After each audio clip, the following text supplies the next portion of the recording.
Kampay para sa tagumpay. Rich love, rich love. Wealth. Sabi ko, bakit dito nyo pinark ang helicopter ko? Oh, di ba meron tayong sariling parkingan? Oh, shit! Alam mo ginawa ko, padre? Ano ginawa mo, padre? Pinasabog ko ang helicopter. Bala kong bilhin to kada, padre. Hindi na maaari kong padre. Bakit, padre? Dahil nakapangalan na to sa akin. Ay, naunahan mo ako! Bala ko sana itong laruan ng anak ko gawing playground.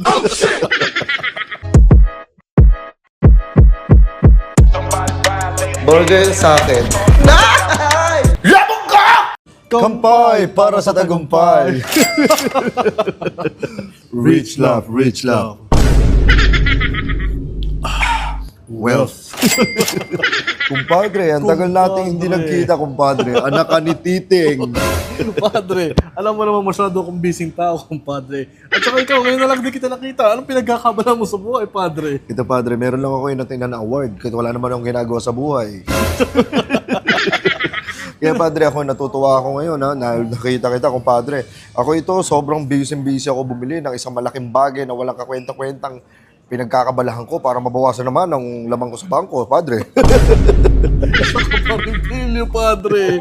Ako naman, padre, napaparito ako dahil nanood ako ng mga awardings, dahil naboboard ako sa bahay, tsaka medyo mabad trip ang araw ko ngayon. Eh. Bakit naman, kumpadre? Ano kasi, padre, may nakasagutan ako nagbebenta ng sasakyan. Kasi bumili ako sa sasakyan, bilihan ng sasakyan, ang 3 kotse yung magkakasunod na bad trip na sa akin nagbebenta. Rich love, rich love. Ako naman, kumpadre, ganito, noong nakarang araw, medyo naiinis ako, ang hindi maganda ang gising ko. Bakit naman, padre? Sabi ko sa kanila, ang ganda-ganda ng bungad sa akin. Pagkakita ko sa gate, sabi ko, bakit dito nyo pinark ang helicopter ko? Oh, di ba meron tayong sariling parkingan? Oh, shit! Alam mo ginawa ko, padre? Ano ginawa mo, padre? Pinasabog ko ang helicopter. Rich love, rich love. Kumpadre, kumusta ka na nga pala? Sobrang tagal natin din nagkita, kumpadre. Alam mo, padre, kung ano nakita mo, kung anong nakilala mo ako, ganun pa rin ako, padre. Problemado pa rin ako sa aking kayamanan, padre. Ilang beses kong trinay pabagsakin ang 10 sa kumpanya ko, pero patuloy pa na sila umuusbong. Ako naman, kumpadre, ang ginagawa ko, di ba, nakita mo yung bahay namin? 333 floor? 333 floor. Oo, padre, di ba, ginagawa ko dun sa rooftop? Alam mo, sako-sakong pera ng bag. Mali, sako-sakong bag ng pera, kumpadre. Pinapamigay ko lang. Isa ka malaking hindot. Kumpadre, isa ka pa rin malaking ulol. Ako naman, padre, kapag nakita mo yung ano namin, di ba? Yung bahay namin na 6,000 hectares. Yun, padre. Yung 5,000 hectares doon, padre, hindi ko na napapakinabangan dahil sa pera ko. Sila na yung nakatira doon. Padre.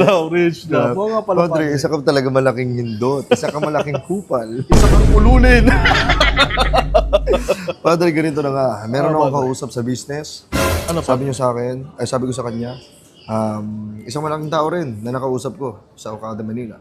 Sabi ko sa kanya, mag-invest ka sa akin siguro namang 1.2 billion. Oh, shit! Sabi niya sa akin, sure ka ba dyan? Hindi ako nagtitiwala basta-basta. Sabi ko, ganun ba? Ano mo, ito na yung pera mo, kupal. Inampas ko sa kanya yung pera niya. Alam mo, padre, kaya ako nandito ngayon, bukod sa nanonood ako ng award, padre, bala kong bilhin to Okada. Bala kong bilhin to Okada, padre. Hindi na maaari kong padre. Bakit, padre? Dahil nakapangalan na to sa akin. Ay, naunahan mo ako!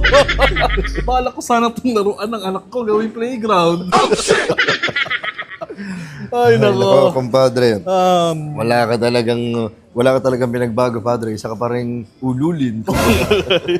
Ikaw naman ay isang malaking hindot. Padre. Padre. Oo nga pala, yung nakausap ko kasi, sabi niya, hindi niya pa nasabi na sa'yo itong Okada eh. So, nag-usap kami ng bayad, siguro dahil ikaw na una, ikaw na magbayad, padre. No, makakauwi na ako. Wala na akong dito. Hindi ko, padre. Baka hindi ko dalang aking ATM. Baka meron ka dyan, padre. may lakad rin ako, compadre. Tsaka, anong oras na pala, padre? Oh, shit! Dito muna ka, padre. Hindi, padre, baka pwede natin pag-usapan Hindi, to, padre. padre, sa'yo na yan.